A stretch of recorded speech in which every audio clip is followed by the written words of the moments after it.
Welcome to Game of Roses. This is PaceCase. This is Topo Chico Tangerine and Ginger Extract. Oh you no, lost this your can mind. is messed up. When you deal with Topo Chico in the volume that I deal with it, sometimes you get a can I know like something this. about volume. Well, that's dented, and I can't even open it. So now I'm gonna have to. I can't even get into this can. Oh god! I just see Clues not gnashing his teeth on that Topo Chico, trying to get the can open. I mean, I'm thinking about it. Do I have a Good utensil? lord! I mean, this is not a good review for their Hang on a product minute. right now. I don't know. Hope I they will don't get see this one. can open. Rest assured, there's golden topo in here. I'm not letting it go to waste. Okay. Clues, we're not here to talk about your golden topo. Oh my god. I feel like I'm watching like a monkey like with its first tools, you know? That's pretty accurate, actually. But guess what? I did it. There is no Topo Chico Tangerine and Ginger Extract that I can't get into. Thank you very much. It's actually an ad for Clues' sharp teeth that he's put over his own. I didn't use teeth to open it. Come on. Let's be real.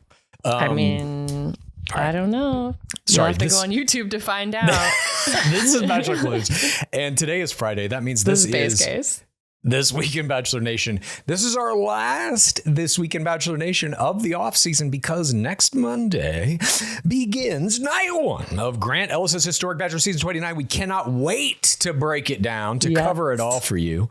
It's going to be a thrilling season, to be sure. But before we I get guarantee it. As do I.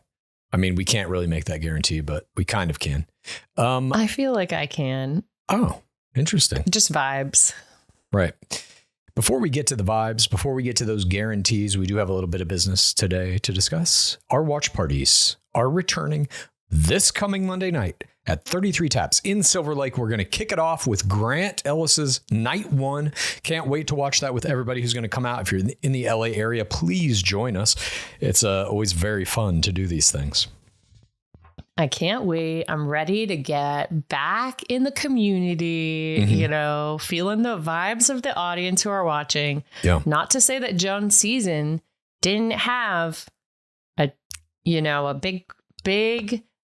a lot amount of people very interested in what was happening with it. There were This is not to say literally that. tens of people who watched that season. Now, we also must mention that our YouTube memberships are going to go live next Monday. Also, again, you can subscribe there if you don't want to subscribe to Patreon. And you get basically everything that's on Patreon except for the Clues Corners and the PaceCase Palapas. So you're not going to be able to watch any of these shows with us, but you will get all of our YouTube episodes ad-free. You will get our Digging Deeper's audio. You will get access to our live shows as well. And we're going to kick off next Monday to commemorate this new YouTube subscription option. We're going to do one live show that everybody can watch on YouTube, whether you're on our Patreon, whether you've signed up for YouTube or not. That one's going to go out to cover Grant's night one, do our little pregame for it. Think and of it everybody as can join us for that. Think of it as the premiere of Colton Underwood's season. It's kind of going to be like that. Minus, we'll have Where far they had a less Chris 3-hour Randone. red carpet. Yeah, we won't have Crystal Nielsen and Chris Randone in a hot tub in the parking lot. That's the only thing that will be different. Or maybe we'll have a scabulian in a sink. Oh, that could be. That could be. We also have to mention Game of Rosé, the official Game of Roses wine, which has been created in partnership with Styrene Vineyards in Oregon. That's going to be available for pre-order very soon, February 4th. It goes on pre-order to everybody on our Patreon. Then a week after that, we're going to open it up to everybody else if there's any left. But we're super excited about this. And we're trying to maybe get some at the watch parties sometime in March. It'll probably be there for the Bachelorette season. So we'll see if that comes through. Styrene Vineyards didn't know this, but they sponsored my bachelorette party. Oh, wow. Nice. I brought a bunch of their wine to the party, and it was fantastic. Delicious. People loved it. Yeah, check them out. I know they're doing a bunch of events like tastings and stuff. Both Colin and his dad are in the pit. So if you go up there, if you're in the pit, mention that you are. And I know they're doing like some tasting events and stuff in the very near future. Check out their website, check out everything they got going on.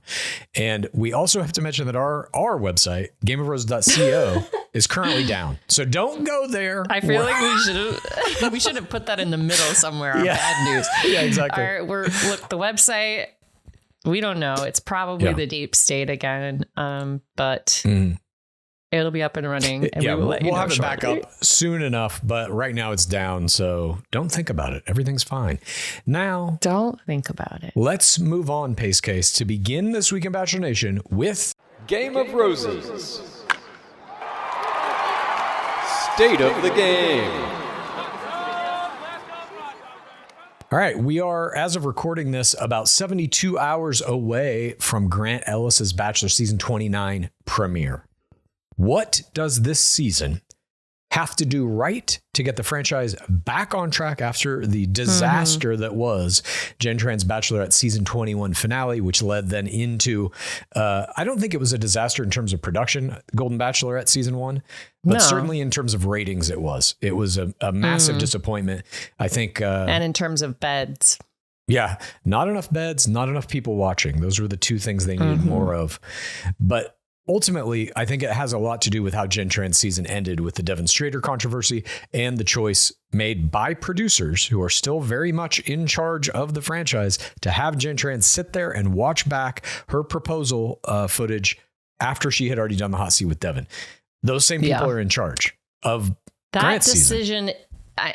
It's like, it's the proposal heard round the world. Like it's so devastating, and we got so many negative comments about it and how it was like the last straw for a lot of people with the franchise.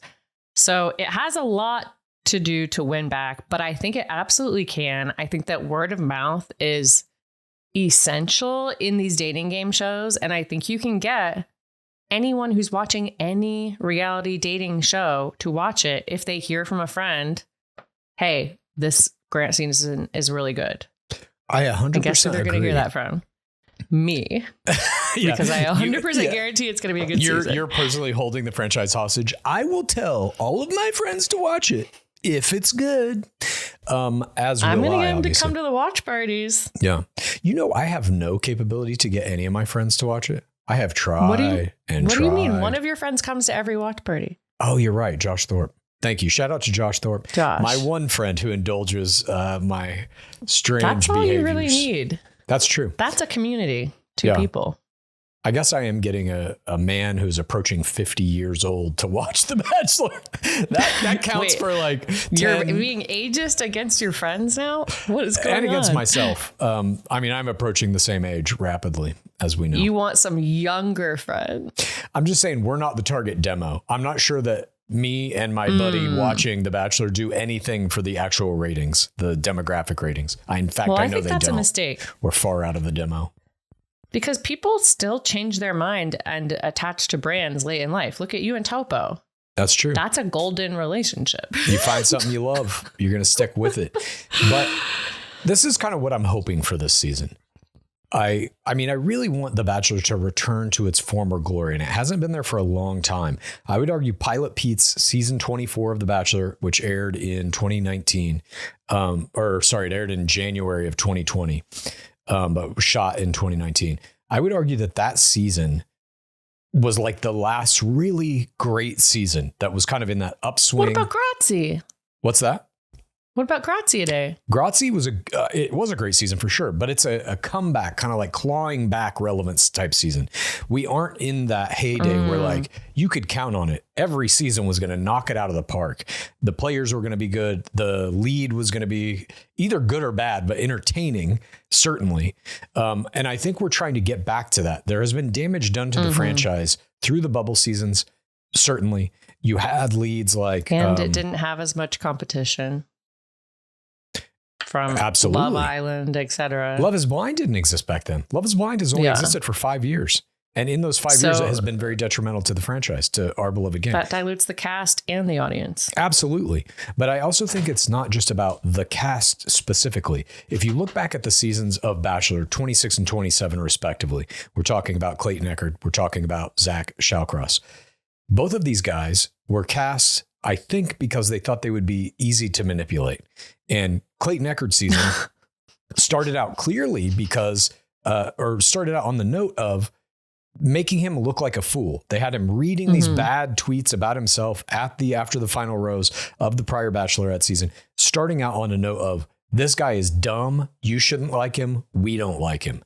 And that's a bad way to start your season out. Then you had Shallcross coming in after that, who was, by all reports from players, a super charming, funny guy, and none of that came through the edit. They completely diminished who he was as a person to make that season very bland.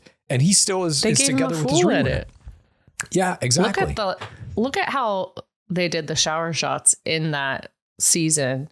It's not trying to get people to be like, oh, wow, that's a babe. It's trying to get people to be like, LOL. Yeah, he's an idiot. How they had Goldini, Sean Lowe, was sitting there eating sandwiches while Zach Shallcross is lifting weights or whatever. It was just like the tone of those seasons, I think, did some real damage to the fan base, because if you put the idea in your show that the lead of your show is dumb or stupid or you should hate him, then guess what? You are going to think the show is dumb and stupid and hate it.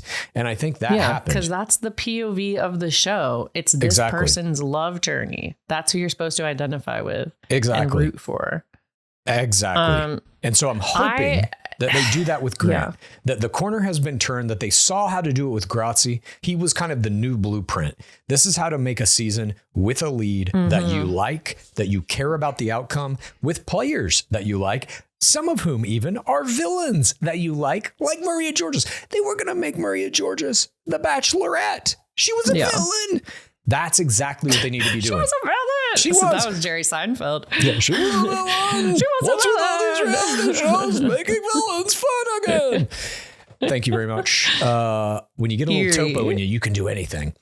I think they're going to try to do that with Grant again. And I think it's the right way to go. And it's what I think the nation wants to see. We want to see a bachelor who is really conflicted. Sexy, who is very conflicted. Who is very tall, who has a love of basketball and music. Long bones. A long love of basketball. Bachelor.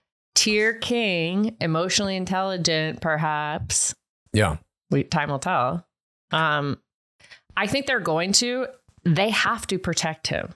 They have to protect this man. So I believe that they will. Yeah. I mean, to some degree, but it's also a matter of like, you have to protect the Bachelor in premise for sure, that he is a catch that anybody should want to be with, and that the journey he's on is real and sincere for him.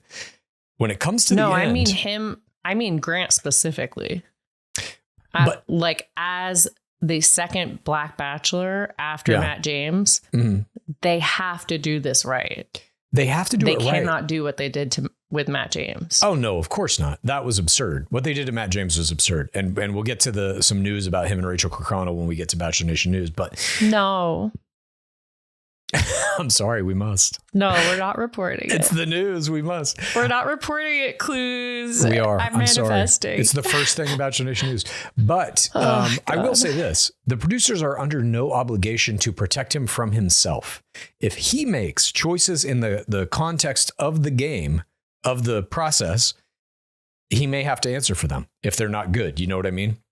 And that's fine. We accept that as an audience, because sorry, it already seems like you will do one of those. Yeah. We've already seen in some of the promos that it looks like he's got a hard decision to make, but we don't know how real that is. They can edit any of this anyway. We've seen a million different promos where it's like, I'm leaving the show. And it's like, well, no, but they never left the show. What's going on here? So we don't know how true any of the promos are, but I'm just saying what we like to see out of bachelors, no matter who they are, is a sincere attempt to find love that comes to a culmination with a very hard decision to make. Yeah. We want to see that. In love with everyone. Yes, I've fallen in love with 25 women tonight, and now I don't know who to pick. That's what we want. That's the glory of The Bachelor. And then the finale should have the most tension of the whole series because they are deciding between two people that they are in love with. Absolutely. Ideally, you pressure cook it. So it's like the Charlie O'Connell season. Right.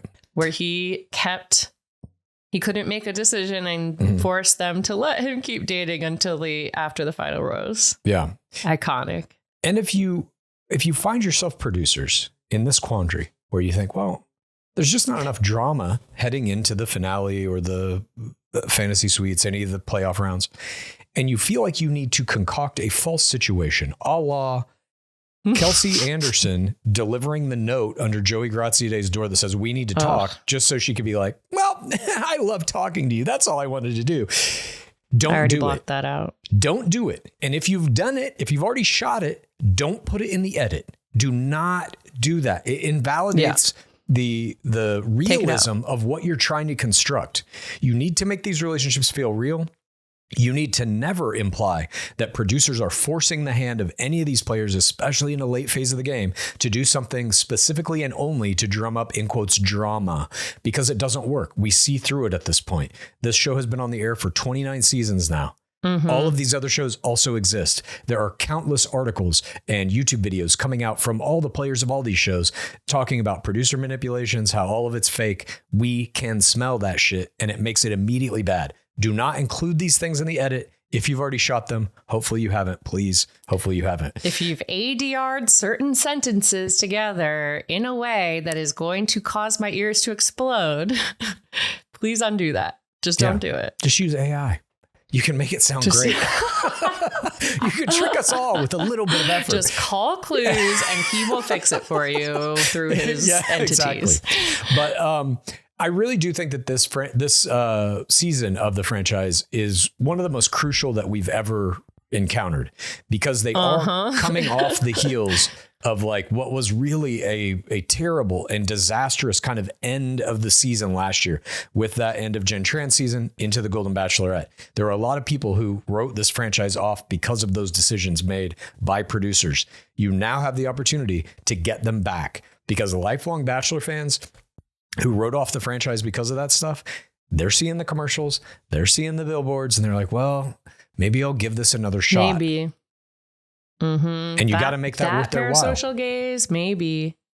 The asking of Daisy Kent to be the Bachelorette before you are having it be Jen Tran. I mean, it's just like a mess. And I hope that they are not going to do that. They're not going to have someone from Grant season come out and be like, oh yeah, actually, no, I have a girlfriend. Here's what they need to do, and this is what they should have done for Grant's season. I don't know if they did it or not. You cast 2 women in the season, both of whom you were like, one of them will be our Bachelorette. And you have it that way from the beginning. The reason you do 2 is in case Grant winds up proposing to one of them, the other one gets it. So you have a backup, basically. You can have a first choice and a second choice. But you don't think they do this? I think they have in the past, but pick a couple. I mean, I don't think they did on Joey's season for sure. Because that was a train wreck. They were like, oh, we want it to be her. Oh, no. Okay. How about her? No. Oh, shit. How about her? It was just like, it was a mess. You mean Jen's season? Sorry. Yeah. Jen's season, but Joey Graziede's season for those rookies coming in. I don't think they cast anybody coming into Graziede's season to be the next Bachelorette. I just don't think they did. I think they were all just players. Think they should figure it out earlier and let us get to know that person through the season a lot That's more. What I'm saying. Like, can I tell any story about Grant? For me, the most memorable moment was when he did that in the dark outside, love level 3 or something, in tears, and was like, don't tell anyone. Talking to Jonathan, yeah. Yes, it was Jonathan. That to me was like one of his best plays that whole season, but I don't feel like we got to know him that well. I agree. And that's a mistake. Yes, when your franchise goes like this. You want your lead to go at least to the playoffs, if not the finals. And that's what I'm saying. You cast 2 people to do that. Hopefully they are his first and second choice. That's your dream if that happens. If not, You just make sure that they both get to the playoffs. That's all you have to do. Yeah, and then you at can least get rid have of them go to hometowns. Yeah. Come on. Yeah, we got to see Let the us meet the parents family. for sure. If you don't want to go to fantasy suites with them, fine, but let us meet the family. Yeah, I totally agree. I just don't know exactly, what they've been doing, but I'm hopeful that with Grant's season, we are going to see some changes, and I think they're going to do it right. I really do. And I think it's going to bring some people back to the franchise. So we're looking very forward to it. I think it will. I do But too. we didn't get any promises from them this year. You pointed that out to me earlier. Yeah. The LA Times article that came out before Gen Trans season. Yes. Yeah, where they were like, we assure you, we'll have everybody's back and we're getting new producers in and no. But all the producers who made the decisions to force Gen Trans to watch that clip are still there. They produced Grant's season. So, we don't know what we're going to get. Maybe they've learned some lessons. Hopefully they have from that disaster. I think they will have. I hope it's better cast. And I think it will be, because I think that, it's a small sample size, but truly the people who reach out to you for coaching, that sample size, if it's this big, like it was for Joey's, I do think it means that it's extremely competitive, and all of these people will be wanting to maybe fight a little bit harder for I'm TRR. telling you, people watched Maria Georges. All these players that are going to be in Grant's season this year watched what she did in Grazia Day's season, and they were like, that's what I want to do.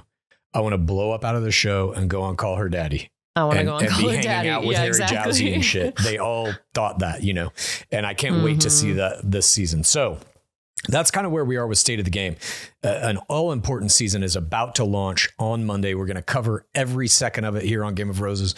We hope you will join us for that. And good luck to all of the incoming rookies. We hope that you're all Maria Georges's and Daisy Kent's and Kelsey Henderson's and Jen Trans and everybody else that was in that season who played at a very high level. So I'm looking forward to also starting to see their social media that they've prepared for in season. Yes. One of my favorite weeks. The parasocial plays begin Monday night. We'll be covering all those in all of our Twibbins on Fridays during the course of Grant season as well. So now that we've got that out of the way, let's move on to the next portion of our program where we talk about the Instagram and TikTok movements of the incoming players for Grant season. This is This Week in Games. All right, what do we got? Looks like Grant Ellis, the incoming Bachelor, has gained 1,000 new Instagram followers this week, putting him at 86.4K, and he has gained no one on TikTok. That could be due to the intermittent ability to access the application. Could be due to whatever happened last week. Yeah. Oh, God. Good Lord. I finally got my CapCut back. I can use CapCut now again, at least. Oh, I didn't know that it took out CapCut too. It took out CapCut. There's a very popular mobile game called Marvel Snap. It's a mobile-like card game with Marvel characters and stuff that ByteDance owns. If it had taken out Harvest Town.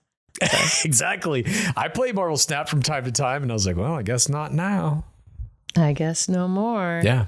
Now for the top 5 Instagram gains this week. We got in 5th place, Savannah Quinn gained 123.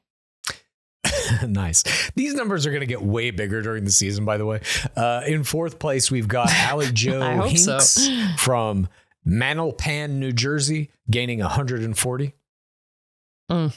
Bailey Brown's in 3rd, with 3rd biggest gain with 200. And Juliana Pasquarosa is in 2nd place with 331 new followers. And Rebecca Garrett gained the most this week, 3.2K on Instagram. Okay. I haven't looked at anything Reality Steve's doing, spoiler-wise or anything like that. This gain is 10 times the next closest player. Do you think it has to do with how good she is at Instagram, a possible spoiler, or is she buying followers?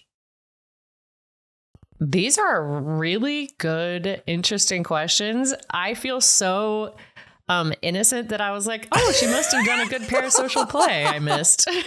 Yeah. Well, she did one we may be talking about a little bit later. Yeah, I mean, are gains spoilers? That is a question that I don't want to know the answer to. And I would understand if you wanted to skip games. Yeah. She also, listener. though, I think, I guess we can just get to this.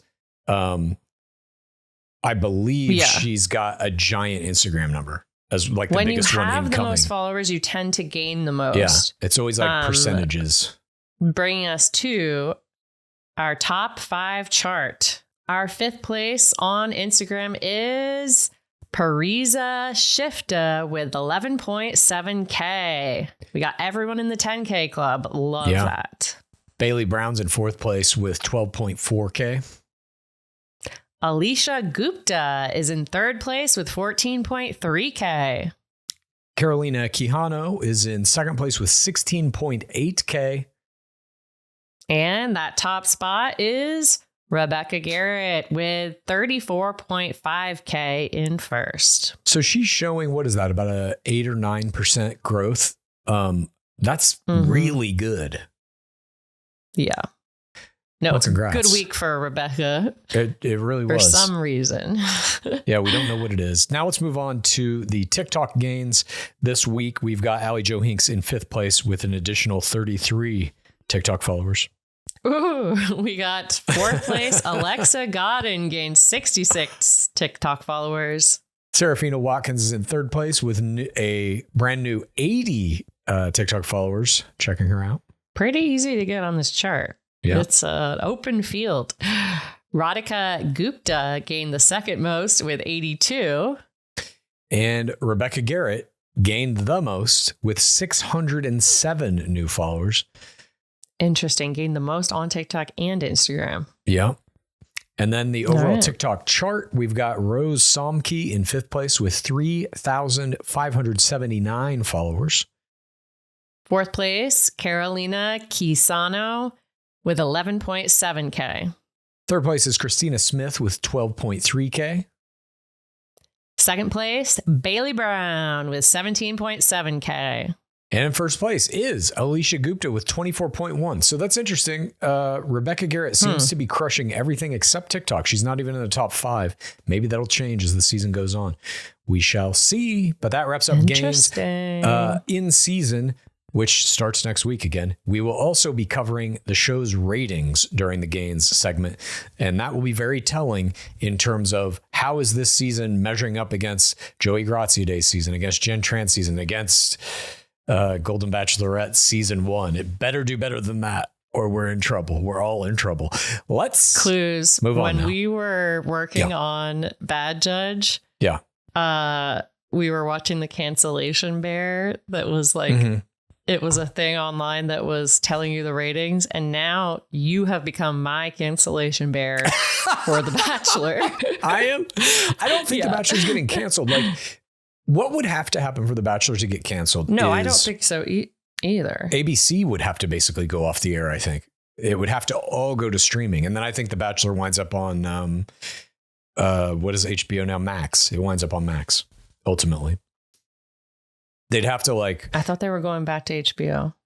Oh, are they really? I don't know. I don't either. They would have to. I heard that rumor.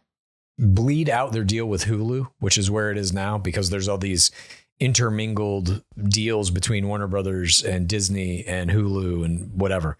Once that deal ends, I think Warner Brothers would just be like, this is ours. And it would go on their streaming service, which is Max. Potentially now HBO again. I don't know. At any rate, interesting. Let's move on to all those TIDs that are fit to print. This is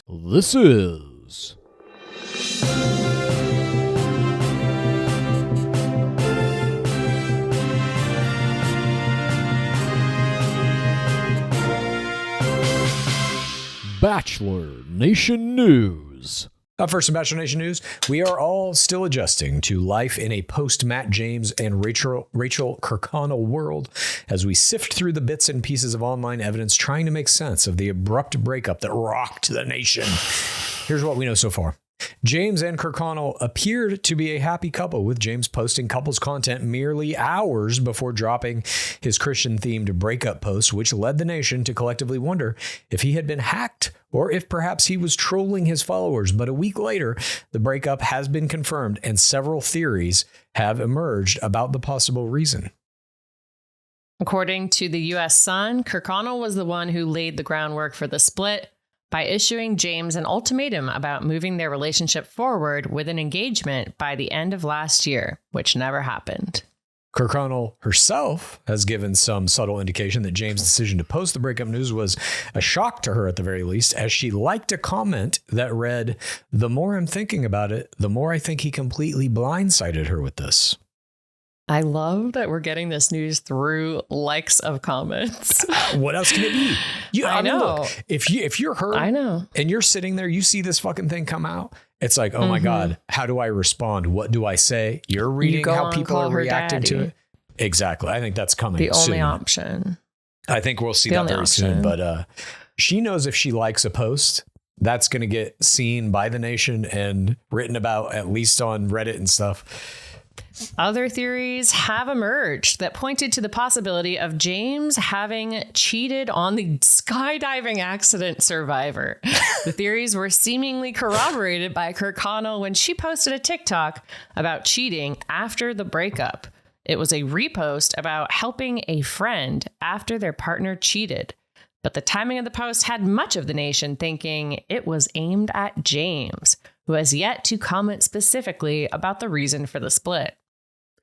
We still don't know the exact reason for any of this happening, but we will keep covering this story as more information is revealed, rest assured. And we obviously wish the best for all parties involved, no matter who's at fault or whatever. This kind of thing, a very public breakup, can be like a devastating thing that can wreck your whole life. It's horrible. It's horrible. I feel like I've barely gotten through breakups in my life. I can't even imagine with all this added shit. So please, we always say on this show, don't send negative. Do not leave any negative anything. Yeah. Once again. Yes. Up next in Bachelor Nation news, as one Bachelor Nation relationship comes crashing down, another is flourishing. Nashville Slider royalty Christina Mandrell and the king of Dangle Nation, Braden Bowers, are officially newlyweds. On Tuesday of this week, Mandrell and Bowers revealed they secretly eloped on December 12th, and they showed a sneak peek at their big day in a wedding video shared on Bachelor Nation's YouTube channel. I watched this whole video. I did too. The pair said, "I do," in a small gazebo in front of a small lake. On the way to the venue, Mandrell filmed Bowers carrying her 8-year-old Blakely, quote, like a taco. Blakely, who wasn't feeling well, powered through to render flower girl and videographer duties at the event. The couple discussed their decision to have a smaller wedding on Tuesday's episode of Bachelor Happy Hour, with Mandrell explaining, quote, "We want the guest experience. Like, if we're doing something, even if we just have people in town staying with us, we want to make sure our undivided attention is with them, making sure everything's perfect. The napkins are swans and little things like that," which I know how crazy I get about that. And I know that you're the same way too. And so we would probably be attending to them. We love doing that. And that's the thing. It wouldn't be a chore, but it's like, okay, it would be less about us. And so I love the way we did it. We love the way they did it too. Massive congrats go out to Bowers and Mandrell on proving once again that the producers of Paradise are fools for not having this incredible couple meet on sand. I still can't believe it. I mean, they're still trying to take credit.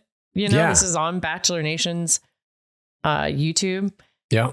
By the way, I didn't know that Blakely was the one who was doing the videography. And I think I took this out, but I was like, the found footage style documentary of this video, because I was just like, what is going on? Yeah, from a strange low angle that appears a child shot it. Well, that's accurate. I didn't get that low angle thing. Moving over to Love is Blind news this week. Netflix's most popular and successful dating format has been renewed through season 10. Netflix announced the 2-season renewal on Wednesday, which they celebrated by releasing a video to commemorate 5 years of the franchise. The upcoming season 8, scheduled for a February 14th premiere, will take place in my basically hometown, Minnesota. You can watch every episode along with clues and get his analysis of the best and worst plays all season on the Gore Patreon at patreon.com/Game of Roses. You know what they call Minnesota in my circle? The North? Topo country. Stop. And that's Is Topo Minnesotan? Topo's everywhere. Every city, But I mean, every is that where it's state, from? Why are every you country calling is it- Topo country. Oh, every state is. Yeah. Topo Anywhere you can country get now. Topo is Topo country, and you can get it Oh everywhere. My God. You see what I'm saying? Okay. I hope we eventually get money for this. I just want some And that's Topo. not the only news. And that's not the only news coming out of the Love is Blind world. Love is Blind. Season 7's most controversial couple, Ashley Adionser and Tyler Francis, have ended their marriage. Am I saying this right? Adionser? Sure. I think that's close. Adionser announced in a Tuesday statement to People that she and Francis have been separated for several weeks and have now made the difficult decision to end our marriage. She continued, while I had hoped for mutual understanding and transparency in our relationship, it has become clear that our paths are no longer aligned, making it impossible for me to continue in this marriage.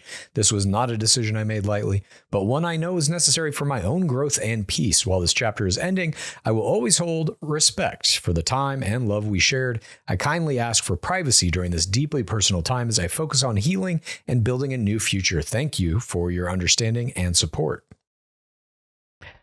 Today, Francis then issued his own statement in an Instagram story that read, as many of you may have seen, Ashley has shared the news of our decision to end our marriage. This has been an incredibly difficult and emotional process for both of us, and it is one we have approached with great care and respect for one another. While our journey together began with so much hope and love, we came to realize that there were challenges we could not overcome. I take full account. I wonder what those could be. I don't know. I take full accountability for my role in the difficulties we face, and I respect Ashley's decision to move forward in a way that prioritizes her peace and happiness.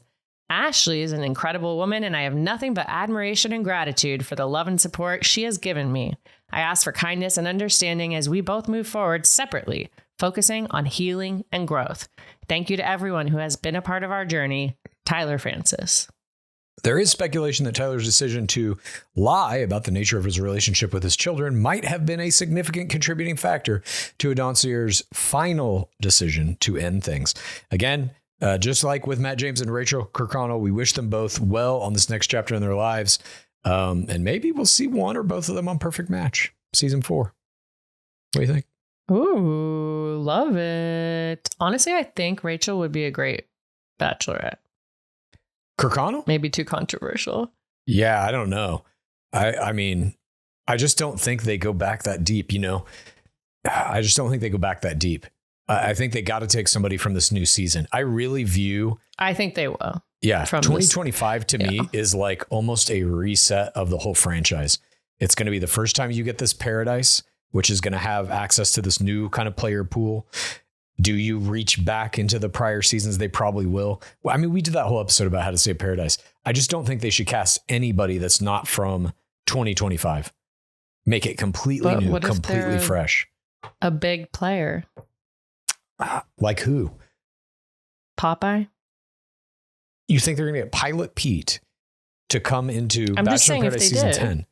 I just don't think that's even a possibility, honestly. He's bigger and better things now. He was like one of the stars of Traitor Yeah. season 2. Well, they could pay him. They ain't doing that. That's one thing that they definitely ain't going to Well, change. I'm just saying, aren't there some exceptions to this rule? For me personally, you mean? Yeah. Mhm. If you could do it at like literally all leads, great. But they're not going to do Demi? that. I'd watch Demi on Sand again, although I think we've seen her best days in the game. That season that she did where she brought in Christian Haggerty, her girlfriend from outside the show, and proposed to her on TV is like, Hard to she's never beat. going to top that. She will never top that. That's true. Anyways. let's Magnum move on. opus. Finally, in Bachelor Nation news, I have a question. Where is Dark Lord Harrison? The original Bachelor Nation Dark Lord and his bride, Lauren Zima, haven't posted a new episode of the most dramatic podcast ever since December 2nd of last year. The feed for their podcast continues to post new episodes of other shows in the iHeartRadio catalog that feature other hosts. They are not in them. There is no new podcast content being made by the Dark Couple. Are they doing ads? In those shows? Yeah. Yeah, of course. In their voices? Oh, I don't know about that. They have programmatic ads. I don't know if Dark Lord Harrison and Lauren Zima are reading the ads in the shows or not, though. Interesting. Harrison and Zima have posted some joint reels celebrating the holiday season together in the past month, but they have yet to return to the mics to deliver their special brand of audio entertainment. Are they on long hiatus? Is the show canceled? Time will tell. I don't know. Taking 2 months off, and we're like, they're coming upon another season of Bachelor. Relationships. It's not that bad. Relationships never started. That podcast was scuttled before it came out. This at least has been on the air for a few years, you know. I can't believe I'm saying this, but I will be so sad if the podcast is done. Yeah, me too. I don't think it is. I think they may be taking a break. Maybe they're focusing on their Merit Media stuff with Dr. Phil, but I don't think they're on that either. Golf.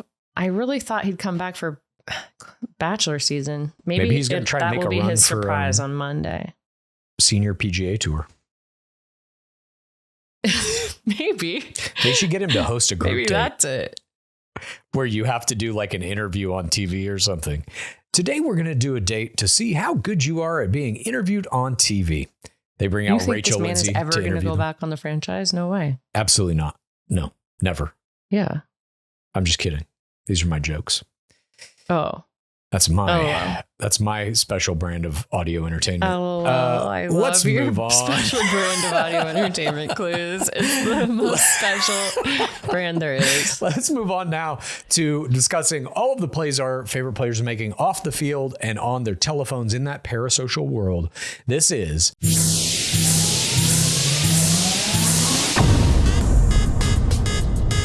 our number 5 parasocial play is a throuple at Bachelor Nation and Christina Mandrell and Braden Bowers in a 3-way joint Instagram reel made a short 4TRR wedding video in which Mandrell approaches Bowers in a white dress under a gazebo. The caption reads, "You're invited to Braden and Christina's wedding. Head to Bachelor Nation's YouTube page for the full wedding video and make sure to grab your tissues." Bashful, sad, happy emoji, sparkler emoji, hashtag Bachelor Nation. 20.2K likes, 872K views. The actual 8-minute YouTube video on Bachelor Nation's YouTube got 51.2K views and includes the proposal, Bowers carrying and an IFIing Blakely, the found footage style filmography of the wedding, what appears to be honeymoon clips of the whole family together, Mandrell hoojooing Bowers, and a graphic congratulating Mr. and Mrs. Bowers. Yeah, this was great. Congrats. I absolutely love this. One of my favorite couples of all time in the franchise. Yeah. Moving on, our number 4 parasocial play of the week is 6 ways. 6 ways are the new throuple. This is already off to a crazy start. All right. Though the gays man may be yesterday's bachelor, but his dancing prowess has only just begun in an incredible offering this week, a 6-way joint reel with the Dancing with the Stars on Tour crew, in which they perform an elaborate lip sync dance through the tour bus to the audio. It's Your Place to Stay, the song from the Sweet Life of Zach and Cody. The caption reads, "Sweet Life on tour." Hysterical crying emoji. Hysterical crying emoji. What's that one? I don't know. Bus emoji, sparkle emoji. Oh, van. Hashtag Dancing with the Stars, at Dancing with the Stars tour official. 77.3K likes, 1.6 million views. Fuck. I think this tour has been delayed because of all of the extreme weather events we're having due to climate change. Yeah, makes sense. Yeah. You know, speaking of Dancing with the Stars, they shoot Dancing with the Stars at the CBS lot over by the Grove. You know what I'm talking about? Yeah. And on occasion, Laura and I will we'll go for a nice evening meal at Erewhon right there on Beverly Drive. Okay. And you sit outside. Moneybags McGee. I love Erewhon. I'm very sorry. You know what they don't have there, though, is Topo. That's the one thing they need. Disgusting. You sit kind of outside at these little tables. I mean, it's just a grocery store. So you're sitting at these little tell tables. them every country is Topo country. But not Erewhon. Just start yelling. Erewhon's a null zone for Topo. You sit outside and you're eating, and if you are there at the right time on a Tuesday night or whatever night Dancing with the Stars tapes, you see people coming out of the Dancing with the Stars taping, the audience, and so they're all like dressed up and whatever, you know. And I, on occasion, have been known to be like, "Who won? How did Jen Tran do? Is Grazia Day still in it?" And people just stare at me like, on "What?" Occasion? I do it every time. I literally do it every time. Has anyone given you any tea and broken their NDA on the spot? I don't think there is an NDA. Isn't that a live show? Don't you have to sign I don't know. release or something? No, plenty of people have been like, "Oh yeah, Joey's still in it." But most people just stare at me and are like, "Why is this guy screaming shit at me?" You know, that's my life. That's what I'm doing. Very confusing for them. Yeah. They're like getting out of the show. They're like, "Oh, it's still light out," or whatever. It's night out now. And some strange man, some maniac in a Unabomber hood, Topo Chico, pokes his head up from. Like, how's Joey? How's my boy Joey? Yeah. Big plate of buffalo cauliflower. Is Joey Grazia Day still in the competition? How did Jen Tran do?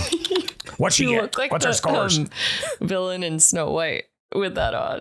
Oh, nice. I'll take it. Compliment. Oh my God. Isn't that anyway, in third place, speaking of Joey, our boy, Kelsey Anderson made a simple but powerful TikTok/reel lip syncing to the song Hallelujah. Kelsey puts her arms up to the heavens, rejoicing under the chyron, the feeling of a new season of The Bachelor coming out. And now you can watch without cringing at your man making out with your friends. The caption reads, "Is this too niche?" 234.3K likes, 1.5 million views. The numbers. She still got it. I mean, she just don't miss. She so don't miss. Good. If you look at her TikTok, the numbers are insanity.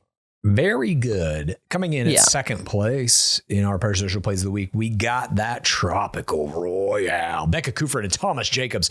The Tropical Royale turned power couple turned parents of Olympian baby Benny took to Instagram this week to share an incredible joint reel. In the video, Kufrin dons a single black glove and says she's nervous to a crowd of women surrounding the pair, including Jacobs' mother, whom Kufrin 4TRR calls Mama Jacobs, who she jokes makes her even more nervous. Kufrin then uses the tattoo device, I think that's called a tattoo needle or tattoo gun, to carve the number 9/21 into his arm to represent baby Benny's birthday. That's into Big Body Trash Can Thomas Jacobs' arm, not their baby, Benny. Yeah.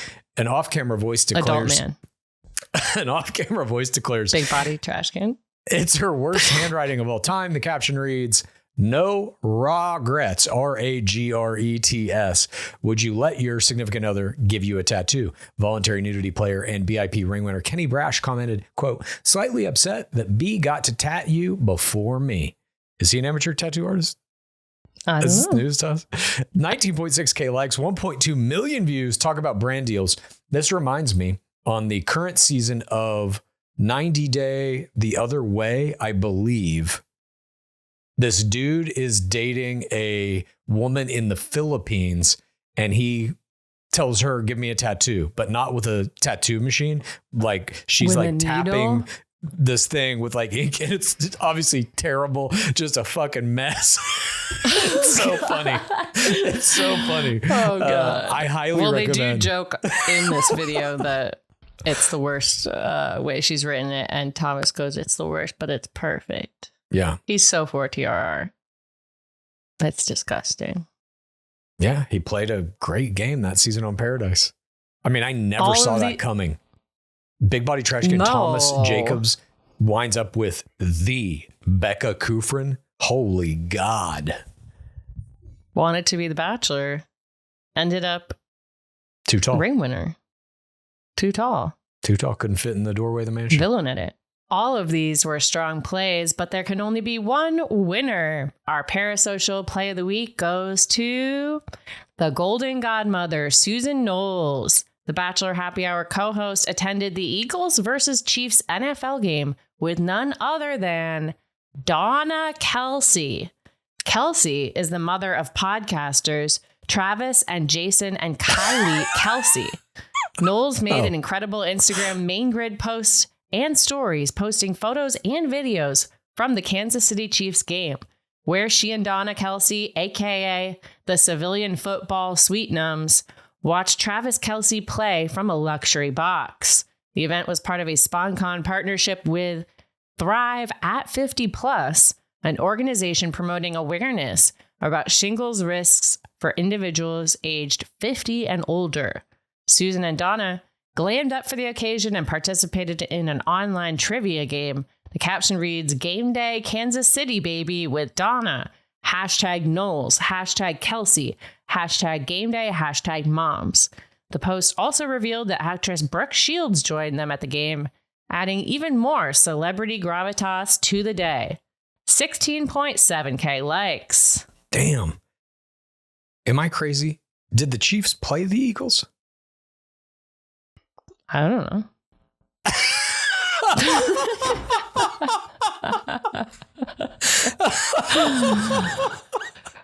This is what I was guessing from the post. Okay, so I'm guessing game day Kansas City. Yeah, Kansas City Chiefs. Yeah, the Chiefs won, but the Eagles did too. The Eagles played the Rams, I think. Won? Yeah, I don't. They haven't played each other yet. That game's coming. Yeah. Okay, sorry, not Eagles versus Chiefs. Obviously, it's Chiefs versus someone else. Anyway, but these are also the playoffs. Matter. This is the next to last round of the playoffs. So then this coming weekend, there are 4 teams playing 2 games, and the winners of these 2 games this coming weekend go to the Super Bowl in 2 weeks. Just to let you know. Okay. Anyways, thanks. No, I just saw that. And I was like, wait a minute. Football to me. They didn't play each other. What you said, they attended the Eagles versus Chiefs NFL game, and I'm like, I don't think that game happened. Anyways. Well, let's just say it's Kansas City versus an unknown team. We can never know. Okay, that sounds great. These were not the only players making plays. There were some non-humans making plays this week. And this week, our parasocial creature of the week play goes to incoming season 29 rookie, Rebecca Garrett, who also is at the top of almost all the social media leaderboards, who posed with her fluffy cat in celebration of something. We're not sure what exactly she's celebrating, but we celebrate her and we celebrate her cat in this glorious Instagram story that has her holding her cat up, taking the selfie. She's making a kissy face toward camera, and it says, "Good morning to those who celebrate." And there's a little emoji. Maybe of she some just kind. means celebrate today. Heart people face who emoji. Celebrate in general. Yeah. And above her head, it says celebrates ASF. And above her cat's head, it says doesn't celebrate. And I've seen that exact look on Scabulian's face. That put me down. What are you doing? That's a look of non-celebration for sure. Indeed. But that wraps up. I love that the rookies are getting into it already. I do too. Let the games begin. Let the games begin. That wraps up all of our parasocial plays that we need to discuss. Now it's time in this program to go out on a note from deep within the pit as PaceCase and I descend into the dark waters where the energies of the pit surround us and bring out from us our screams about how our fandom of The Bachelor and indeed reality TV at large has drastically changed our lives, our personas, our identities, and how we view reality. This is Screams from the Pit! How we view reality is a very interesting segue into my Scream clues because I, as you may know, had my bachelorette party this past weekend. Congrats. #PaceCase. And there were so many screams in this event that I don't even know where to start. Okay.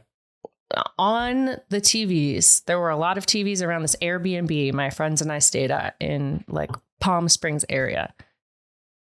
Challengers and Vanderpump Rules season 1 playing at all times. That's fantastic. And that's just the reality. Like, that's just the background of the whole weekend. A bunch of my friends made me some friendship bracelets, Taylor Swift style. Oh, nice. I'm wearing actually the Chipotle one right now.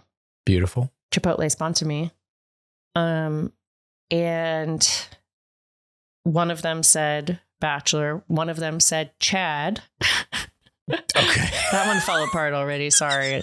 But you can have one of the other I'm ones. honored to have been a part of it in any possible small way.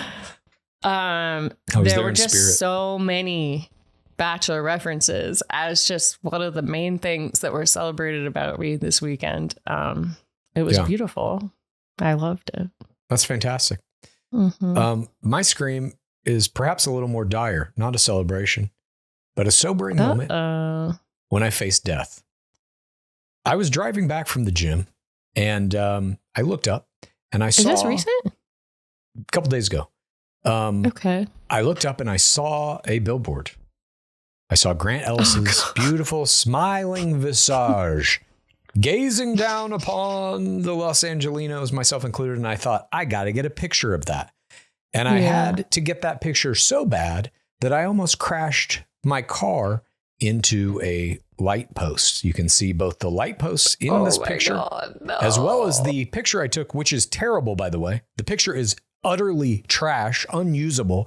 There's light reflecting what do you mean? off. This is a good picture. You can see the whole poster. It's a terrible picture. The billboard is not even 1/4 of the overall positive space. The light coming off the billboard is terrible. You can barely tell what it is. You could crop it. I think it's a very bad blocking picture. It completely. Yeah. So you almost crashed the car? Almost, but I was able to regain control of the machine. The car, I mean. I'm so glad that you were okay. That would have been a terrible way to go out. I just started laughing immediately. As soon as I swerved back onto the road, I just started laughing. And I was like, can you, I probably wouldn't have died. I was only going like 30 miles an hour, but I could have like severely destroyed my car. Another car. Exactly.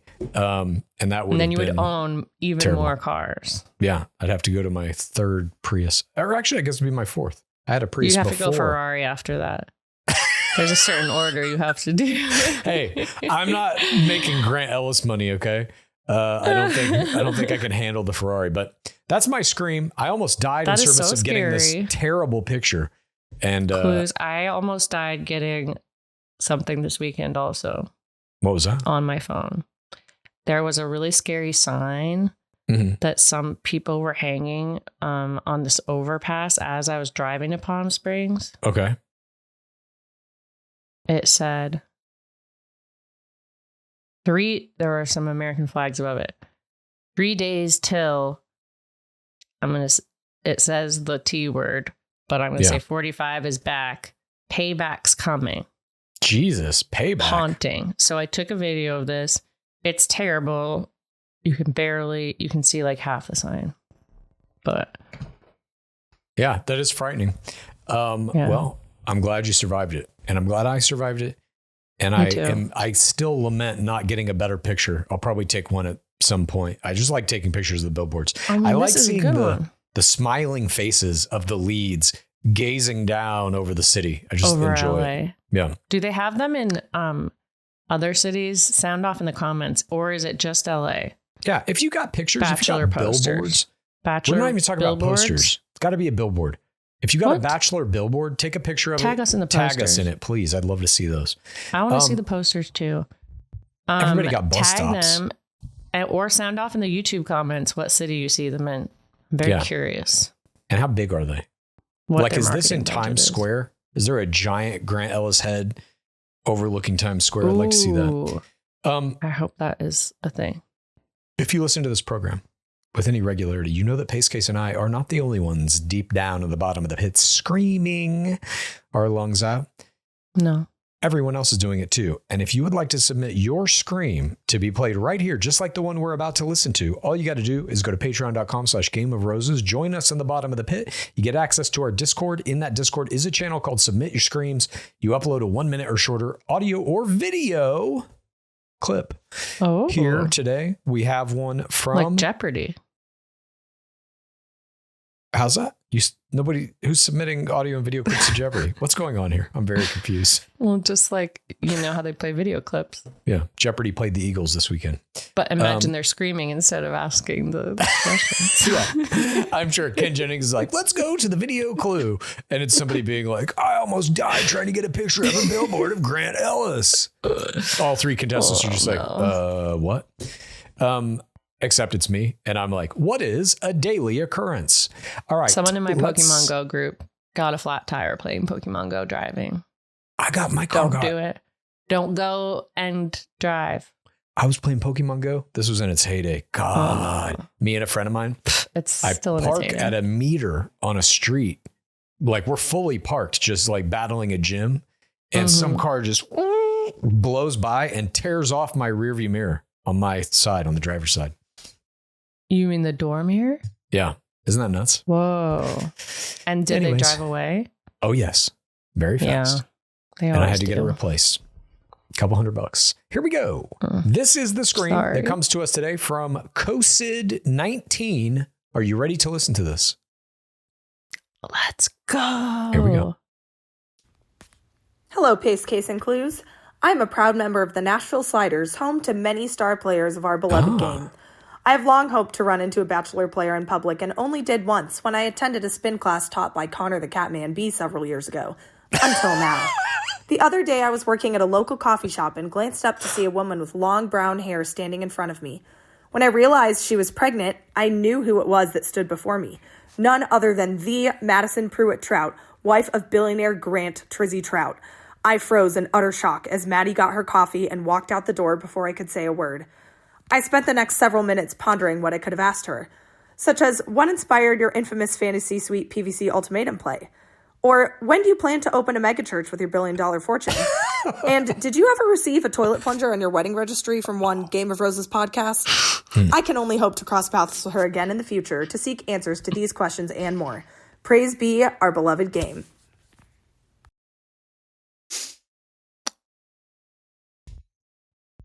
I'm not even sure how to react to this one.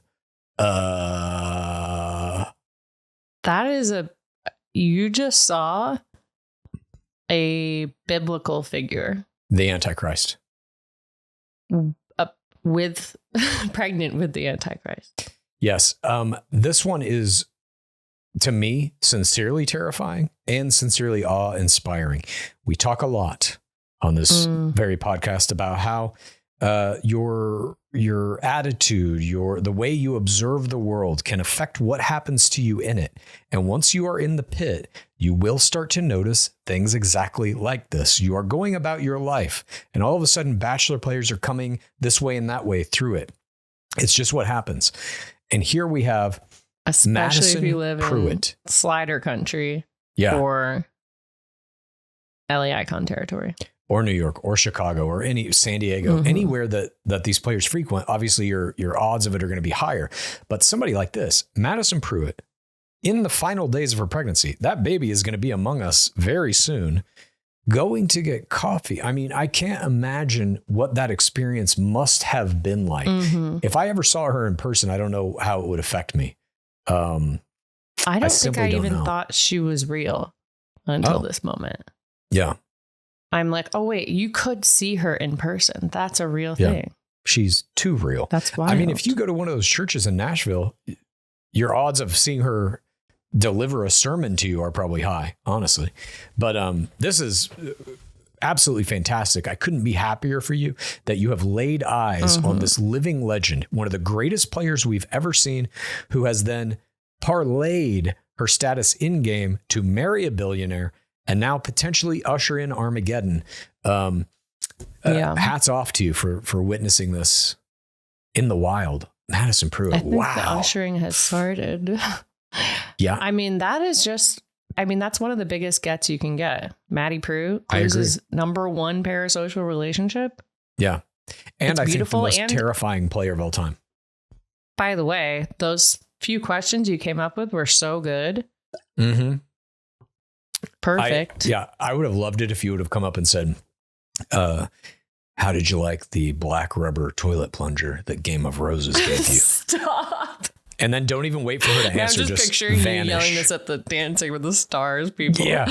When Madison Pruitt's on Dancing with the Stars, did she have the black rubber toilet plunger that I gave her? Did you see it? Did she have it in her routine? I mean, if you ask about the toilet plunger, you are going to sound delulu. Perfect. Absolutely perfect. I forgot that we did that. I'll never forget. Thank you very much for sending in that scream, COSID19. Again, if anybody else wants to send in a scream, you just go on our Patreon, get on that Discord, and send it off to that channel in our Discord. Again, a 1 minute or shorter audio or video format. I love hearing these. Thank you so much for sending them in. I do feel like they get better and better. I don't know For how. sure. It's like people are hearing the screams, and that is like leading to even deeper and deeper screams somehow. I mean, I don't want to get too metaphysical here, but your consciousness affects the material world, period. Your consciousness is the reality. This thing we're living in is a reflection of that. So if you're thinking about Pruitt a lot, if you're thinking about Bachelor a lot, these things start coming into your life. Look at what we're doing, PaceCase. Look, We thought about Bachelor. This used to be just a fun thing we did on Mondays. And now it's this. Yeah.